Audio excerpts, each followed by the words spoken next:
اليوم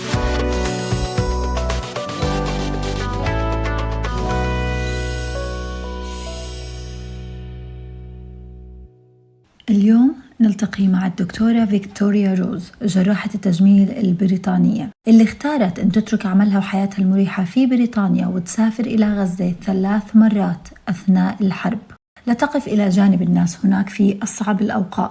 ذهبت كطبيبة تحمل قلبا مليئا بالرحمة وعينين شاهدتا ما لا نستطيع أن نتخيله من معاناة وصمود. في هذه الحلقة لن نستمع فقط إلى قصصها الطبية، بل سنفتح نافذة على مشاعرها الإنسانية وعلى ما غيرته غزة في داخلها. فلنصغي معا إلى صوت الدكتورة فيكتوريا روز ونقترب أكثر من الحقيقة كما عاشتها. Hello and welcome. Today I'm joined by Dr. Victoria Rose, a British surgeon who've been to Gaza 3 times. Today she's going to share her stories and the feelings behind them. Hello, Doctor. Thank you very much for joining us today. And you already have been to Gaza 3 times, and we would love to hear your stories and your feelings behind them today. Oh, thanks. Thanks very much for having me. Well, can we start with maybe telling us what motivated you and made you make the difficult decision, to go to Gaza in the very first time? So I'd been to Gaza before this war started.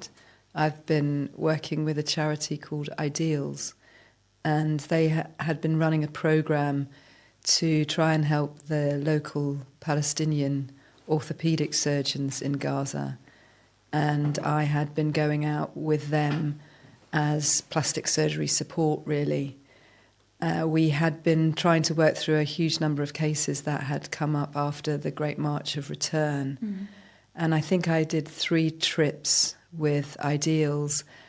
And while I was there, it became apparent that there weren't any fully trained plastic surgeons in Gaza. Okay. Gaza doesn't have a training program for plastic surgeons.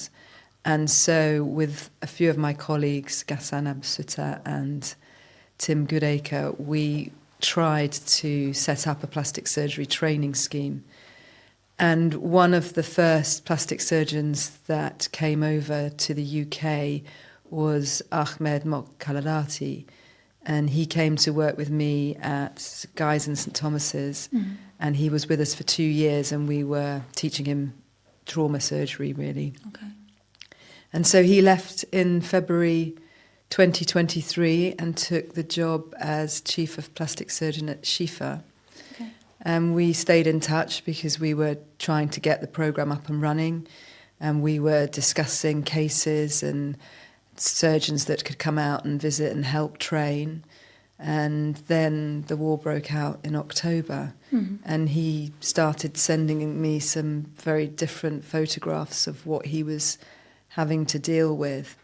And I felt that I needed to go and give him a hand because he was overwhelmed, really. I can imagine. And I knew that Graham, who's the co-chair of Ideals, had registered the charity as an emergency medical team, and that there were plans to send a team back to Gaza on a fairly regular basis. And I put my name down to join one of those trips. What were you thinking before you arrived to Gaza? Did you expect to see what you saw? I think I was well prepared because although I put my name down early, I broke my wrist in the January, and so I had to postpone my mission until the March. Okay. And by that stage, 3 missions had already been to Gaza with Ideals. And one of my colleagues, Basil Badir, had come back and given a talk about the trip, and he had shown a lot of footage that he'd taken. So I felt very prepared for what I saw on the March trip.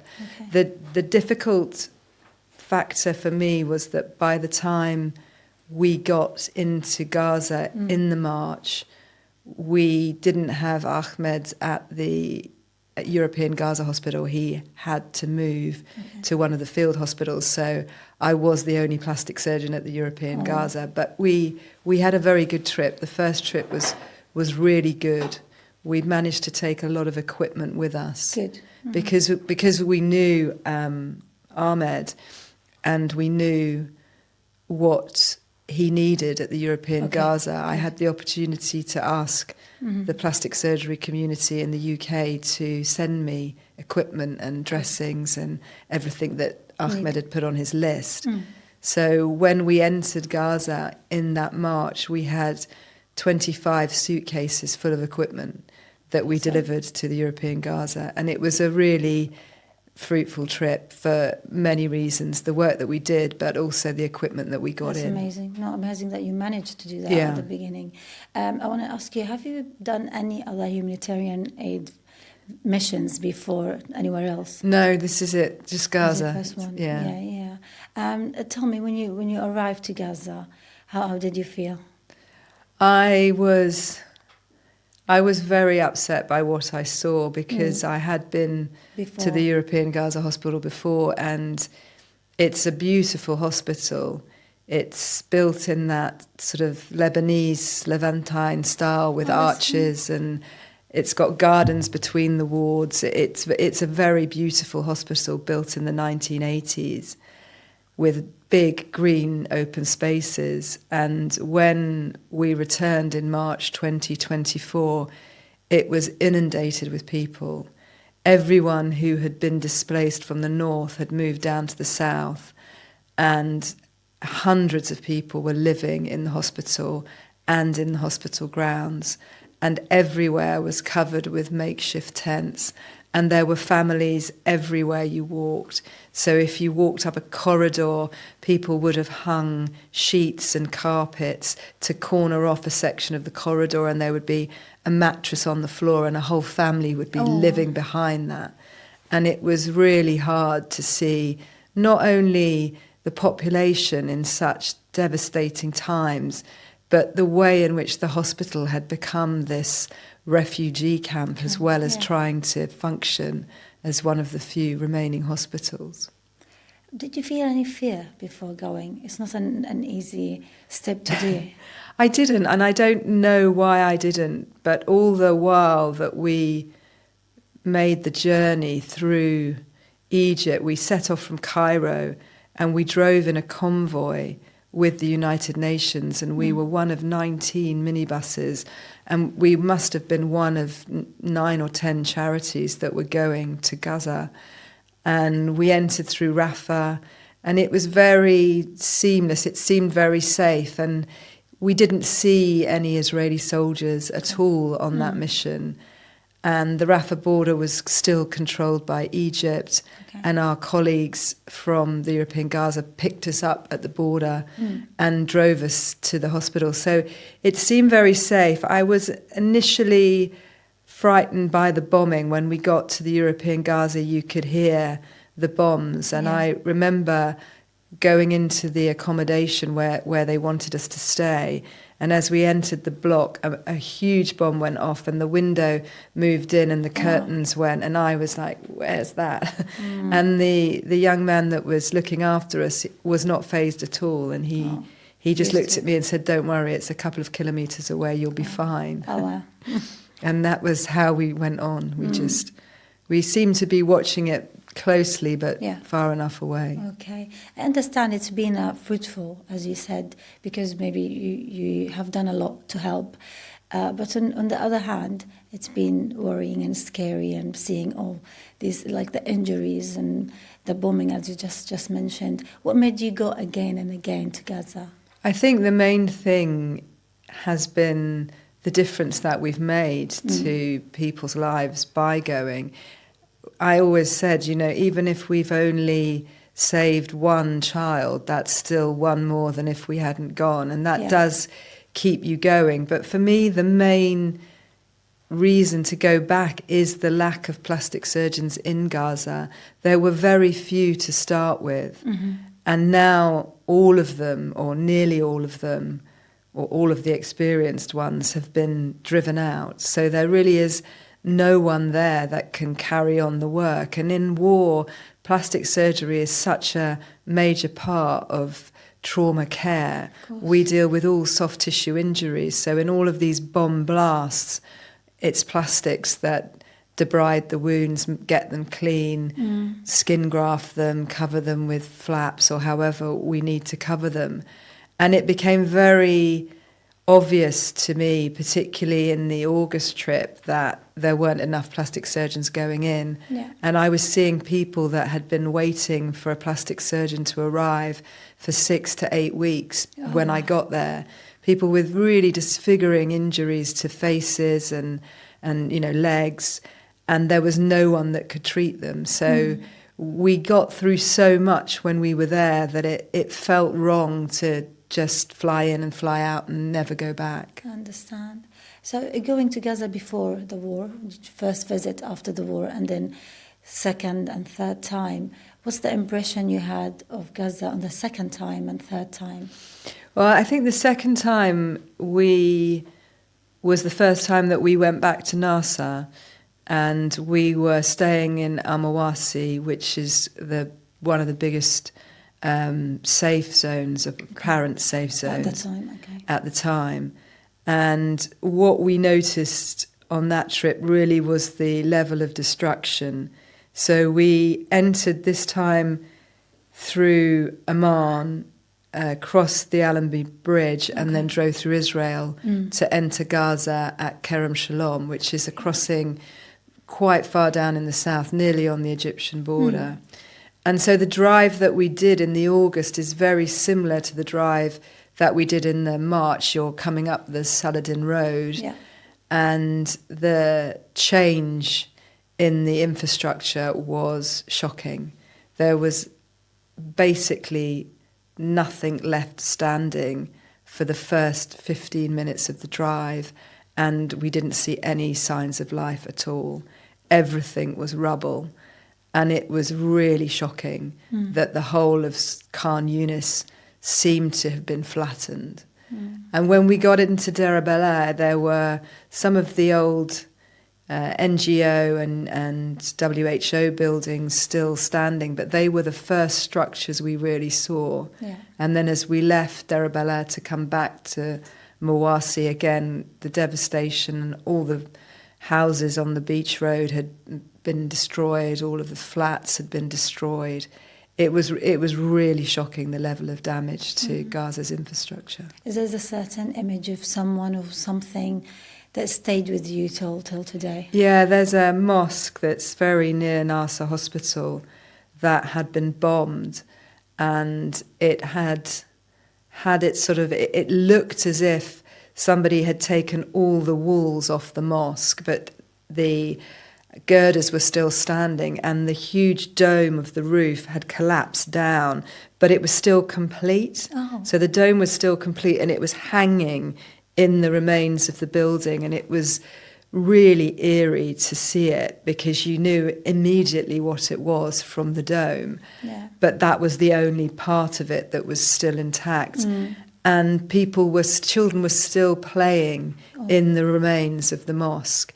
It was really eerie to see, such beautiful buildings and obviously places of worship that had been destroyed. Yeah.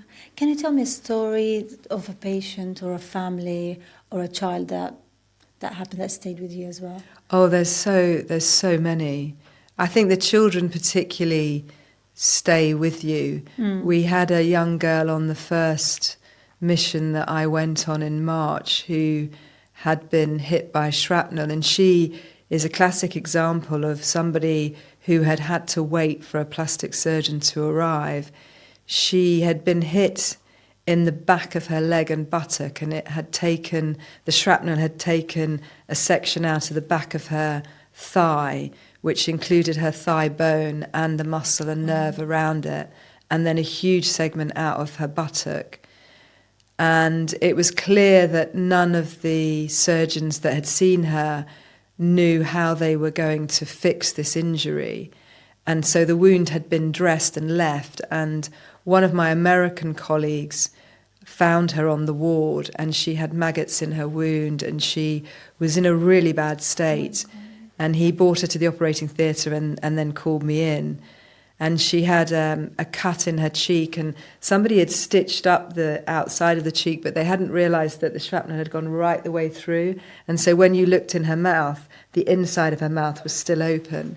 So I had to repair that, and then I ended up having to shave her head because she had a huge laceration through her head that nobody had picked up because nobody had been able to treat her properly. So it was really sad she's a beautiful girl, and to shave the head of somebody of that age. I mean, she was about 7. It was awful. But we managed to get the wounds cleaned, and we ended up shortening her legs so that we could repair the nerve and muscle. And we put her on an evacuation list because at the time we didn't bring the kit that we needed to do the recon surgery for her. So I put her on an evacuation list, and she got transferred out to Egypt. Eventually, after we left, she was transferred out. And I didn't really hear a lot about her until June of this year.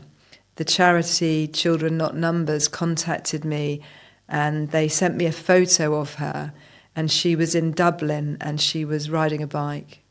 So she is my absolute, success story. Well, yeah, I can imagine. It's very difficult. Sorry, it's just been it's very emotional. Yeah, I think that's the first time I've said that story without crying, actually. I can imagine that. Can you tell me how did that impact you personally and impact the way that you're doing your work in terms of day to day? I think things like that are what makes me want to keep going back. Okay. Her story alone. And there have been countless other children, particularly the children that we know were evacuated because we requested their evacuation, and there are quite a few of them now. Yeah. And then there's all the children that we treated. I think, when I talk about my day-to-day life when I'm not in Gaza, it is nice to be working back in the National Health Service where I know I have all the equipment I need to do the operation that we need to do. And it is, it's very nice to operate without bombs going off and to have a start and a finish to the day and to know that you get some downtime. Mm. But we are still doing so much, really, with the charity. We're still doing a lot of fundraising, and I'm still trying to raise money to buy the equipment that we need. Mm. We've still got missions going every month, although our entry rate is very low because lots of our doctors get denied entry. But we've just got 2 in on Tuesday, which is fantastic. 2 out of 3 got in. That's good. And every time they go, I will pack a suitcase with some equipment that somebody has told me they need. So this team will be taking a dermatome and a mesher for some colleagues of mine who are at Shifa. Okay. And they will be going down to NASA to pick that up later this month. So it's arrived already. Yeah, you still feel like you're doing something. You're doing something, and it's one bit of kit at a time. But it's more than not doing anything. So. I understand it's been very, very extremely busy while you're there. Probably didn't have time to reflect on your feelings as much. So is there a time where you felt sad and maybe hopeless and helpless, and how did you cope with such feelings? I think there's been lots of times since I've been back when I felt very hopeless about the situation. I always go and come out thinking it can't get any worse, because every time we go it's so much worse. And I think when we were there the last trip, which was May, June, it was so much worse than it had ever been. And to leave that behind and then see more destruction and more bombing, it's been very difficult. And we're constantly in touch with our colleagues in the hospitals. And we know several that have had to move out, and now some of the NGOs are coming back. But to listen to people that you know well, my anaesthetist who sent me a message saying that he hadn't been able to feed his children for 2 days. And he's a doctor, a respectable job. He lived in a, 3-story house. He had 2 cars. it's unfathomable to think that these people are in that situation and I can't do anything to get food to them. I can imagine. It's very difficult. What would you tell the UK about evacuating kids to Britain? You know, it took them so long to finally decide and say, we will bring some kids here. Have you done or tried to do anything about it as a team before? Well, we have the fantastic project Pure Hope that pushed so hard to get the first 3 children to the UK, and they worked relentlessly. True. And I was so impressed with what they managed to do, because not only did they get the children back, but they funded their treatment in private hospitals. And I think it was their work really that demonstrated to the UK government that we needed to continue bringing these children back. I know the plans now are to bring 50 children back, and some are already on their way to the Alderhay Hospital in Liverpool. So it's a really good start, and I just hope that we can continue, because so many other countries in Europe and the Middle East have been able to make such a difference by taking these children out of the war zone. True, yeah. There's many other countries tried to do it from a year ago, but it took Britain a little bit longer to realise the need for evacuation of children. In terms of, you know, coming back to the UK, to your normal life, as you just said, you have a day that starts and ends. How was your everyday life going with all these memories and images that you have in your head? As I said, I think because we're still doing so much, I haven't really had the time to think about all the things that I've seen. And certainly we obviously have a baseline training to deal with people in terrible situations. My day job normally is seeing people who've been diagnosed with cancer and are undergoing huge operations to remove cancers and reconstruct them. And also trauma. We see a lot of trauma in London, very different levels of trauma, but we do see people whose lives are completely devastated. And we do see people that have traumatic amputations of arms and legs, but just not in the frequency that I was seeing them in Gaza. So I think I have always had a capacity to deal with that sort of thing, but it's the volume that's been very different. And the demographic. I think in the UK, I'm far more used to seeing adults in these trauma situations and cancer situations. And the hardest thing in Gaza is the numbers of children that we saw that had suffered devastating injuries. Going back to the time that you were operating in the hospitals in Gaza, you were taking some social media videos together with your colleague, Dr. Grimm. Yes. Tell me a little bit about the content of these videos and how did you manage to take them? So we were funded by Islamic Help. They gave us a huge amount of money to help get the missions running. Okay. So they would pay for our air flights and our accommodation in Amman and transport costs to get us out there. And then the charity would use its funds to buy the equipment. So Islamic Help had asked us to take some footage just to show the people who had donated to them what the money that had been donated was being used for. Sure. So that's how we started, and we decided that we would film each other, or we would film ourselves at the end of the day and discuss what we had been doing that day. Yeah. And at the end of each video, thank everybody that was donating.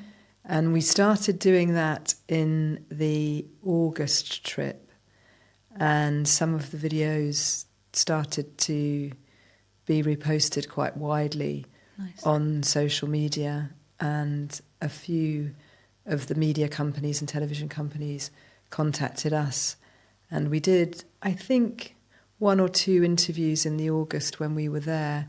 We did one interview for the BBC, and I think we did a couple of other international interviews. But when we were very careful because we were working with one of the NGOs in a facility in NASA that they sponsored. And that NGO was very strict about us filming within their funded area. Okay. And because Graham and I were operating there every day, we didn't really take that much footage of what we were doing, and we didn't publicise what we were doing too much. I think we still were concerned that we might not get in if we said too much about what was happening. Understand. And we knew that we wanted to go back. We had a real gap in the missions between the March mission and the August mission because Rafah closed and Israel took control of the Egyptian border. Yeah. Which meant that any entry into Gaza had to go through Israel, and that was controlled by COGAT. So COGAT, who are the Government Office for Coordination of the Occupied Territories, had the final say on who was allowed in and who was not allowed into Gaza. And we were acutely aware that doctors were being denied entry if they had participated in any of the pro-Palestinian marches, or if they had called Israel out for genocide, or if they had done any pro-Palestinian promotion. So initially we were very careful what we did and who we did it with. Okay. But I think by the time we went back in May, the devastation was so much worse and the malnutrition was so appalling that we felt a real sense of duty to bear witness to what we'd seen and to take this footage and to get it out there. And it seemed that the social media took off because of the initial videos we'd done with Islamic Help. Yeah. So it just sort of went wild while we were there in May. Can I ask you about one of these videos, the content of it, the ones that went viral? If you can tell me about one of these contents. I think the biggest one that we did was on the balcony of the accommodation. So at NASA, all of the international doctors are given accommodation in 3 rooms at the back of the intensive care unit. And one of the rooms, which is the communal room, leads out onto a balcony that overlooks, it's at the back of the hospital and it overlooks South Khan Yunis. And we sat on the balcony one night and started talking about what we had been doing that day. Okay. And fighting started in the streets below us and a bomb went off over our heads and exploded very close to the hospital. And we left the camera running and it was all caught on video. Okay. And I sent that to my other half, Philip, and he very cunningly just cut it into a really small segment of us being shot at and bombed. Okay. And I think that was the clip that got, millions of views. It got 1 million views at one point. Okay. And really, I think, put into perspective what was happening in Gaza at that time. Okay. Were you asked anything about this video or questions? No, we've never really been asked anything about it. Lots of people told us that we shouldn't have stood up when gunfire was going off on the balcony. But no, we weren't specifically asked questions about that video. I think the videos that we were questioned on the most have been the footage that we took of the children who were in the neonatal unit that were basically starving. They were skeletal. And I think our footage was very early on in exposing the level of malnutrition And so that is the footage that we're often asked about. You mentioned there's so many kids in the hospitals here and there, and some of them, I'm sure they're orphans, they lost their parents, they lost their families. After if you manage to treat them, after you treat them, how do you deal with these kids emotionally, or even after they're treated, where do they go? How is that? Well, it's impossible at the moment. There's 42,000 orphans in Gaza, as it stood when we were there in May. And unfortunately, because of the restrictions on healthcare workers entering Gaza, most of the NGOs and charities prioritise surgeons, anaesthetists and emergency medical doctors. Before this part of the war, some of the NGOs had been bringing psychologists in. So MSF brought psychologists into NASA, and specifically child psychologists. And when we were working with them in August, they had a fantastic lady from Norway who was a child psychologist, and you could tell if she had seen the child that you operated on. Okay. The difference in the way that child behaved was apparent immediately. And you could tell the children that she hadn't got round to yet. And at the end of the day, I would go to her and say, Catherine, you need to see this young boy for me, or you need to see this little girl for me. I'm worried about them. And she would see them. But she ran a team of local Palestinian psychologists and therapists. So there were, at that time in the August, a team of local doctors that she was able to work with. And they really had a functional unit running. But as the war's gone on, the local staff have been depleted and the foreign doctors have been denied entry. So we are getting into very critical situations with these children. Yeah, I can imagine.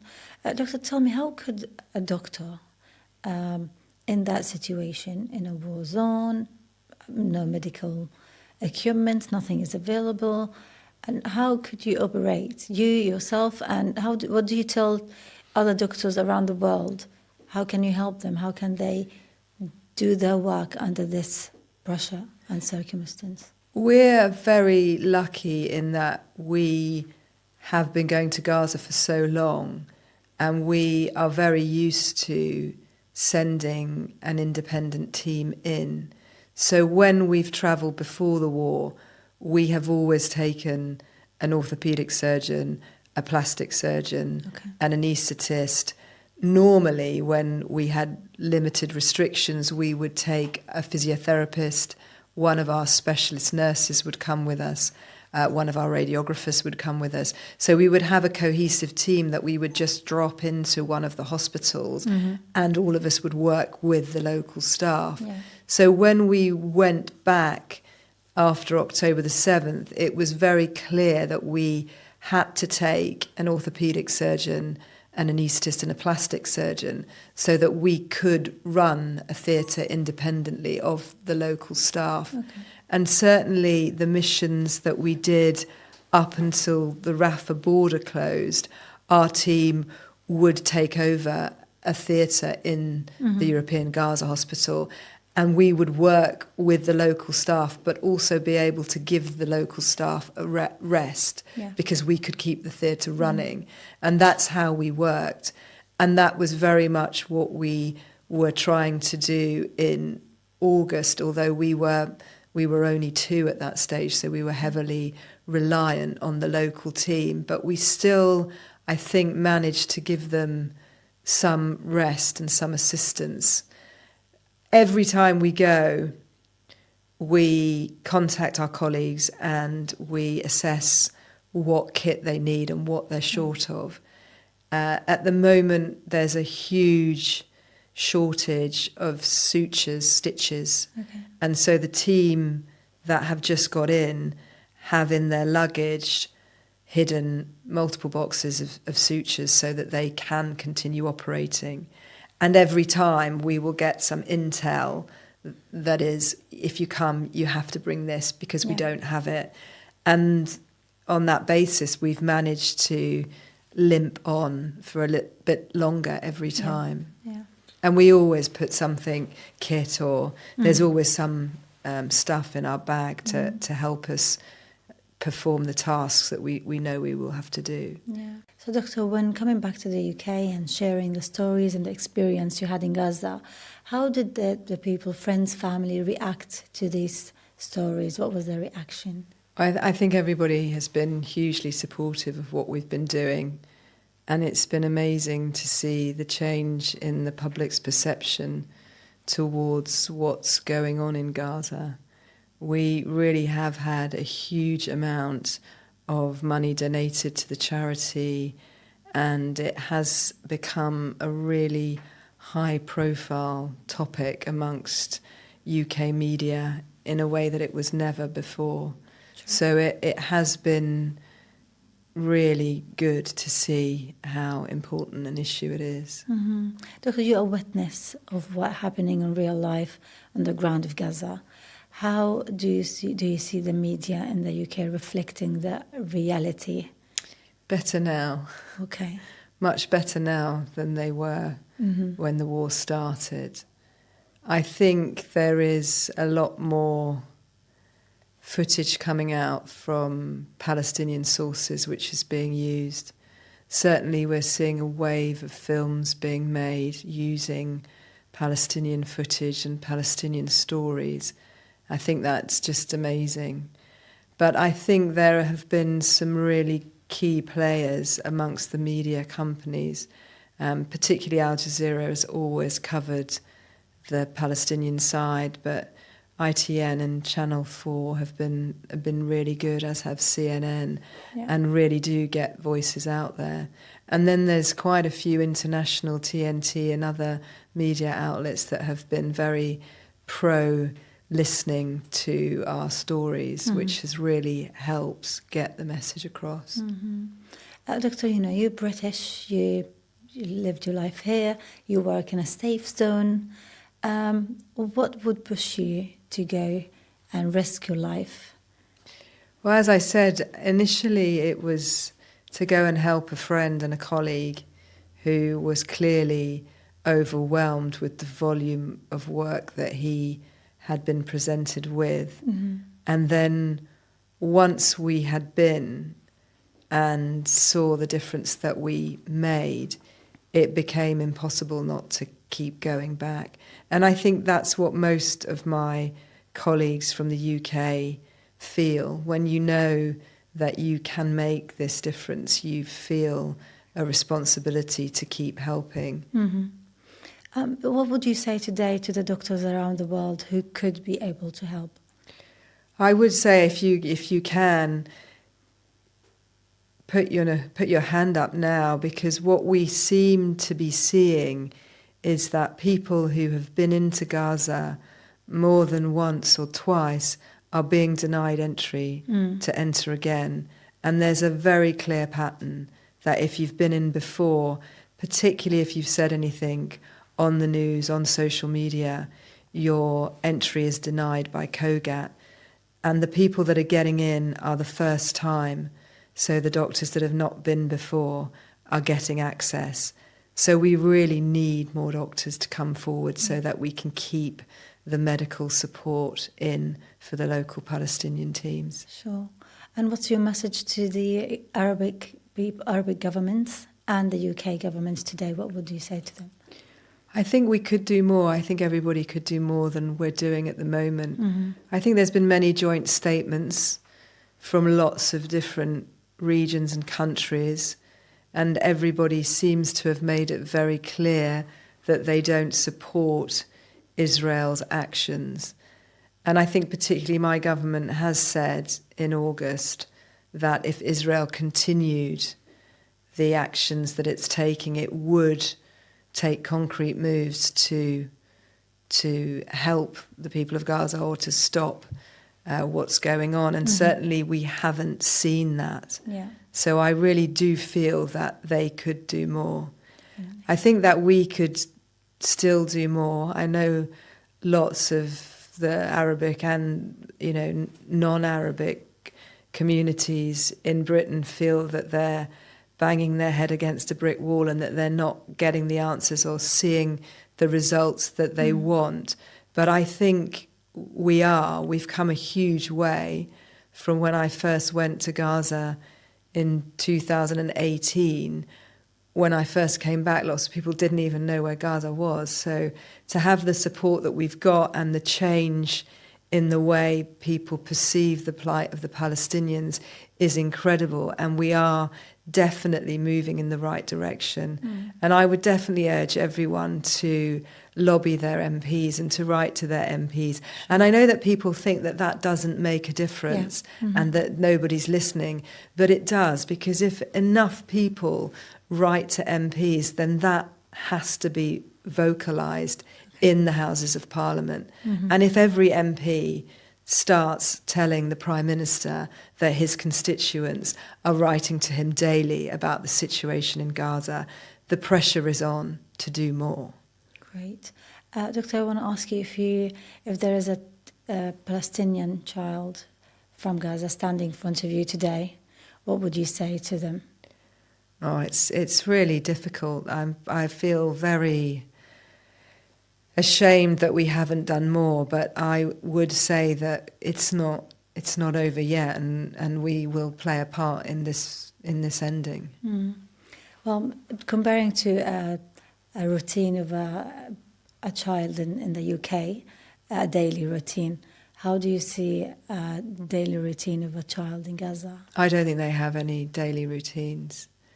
I see that the teams in Gaza have tried to re-establish schools, believe it or not. There are still some schools running, or makeshift schools. There are still incredible locals in Gaza that are doing things like therapy through music, that are still trying to engage the children. Lots of them are reaching out to people on social media for contact. Yeah. It's a very different lifestyle for the children of Gaza now. Yeah. What's the most thing you feel like the most difficult thing they're facing on a daily basis? I think the lack of food. The lack of food. The lack of food and the time spent trying to source food is immense for them. My last question to you, talking about the lack of food there, if there is, what's the process a human body can go through suffering from the lack of food? It starts with obvious signs of weight loss, so fat distribution changes. But as it progresses, you do see irreversible changes, particularly on growth and cell turnover, because you don't have the minerals and nutrients that you need to reproduce your cells. We see a huge decline in the immune system and the ability to produce antibodies and raise an immune response. But other things become affected as well, things that we don't often talk about. So energy levels go right down, people become very tired, they find it very difficult to keep going, depression sets in. And these are all the things that we've really acutely seen in our colleagues, this tiredness, the depression, the sort of despair. It's really savage to see that affect a population that has been so resilient. Oh, it's very difficult to even hear that. And they eventually, many people lost their life because of just the lack of food. That's very sad to hear. Doctor, what's your message to everyone can hear us today?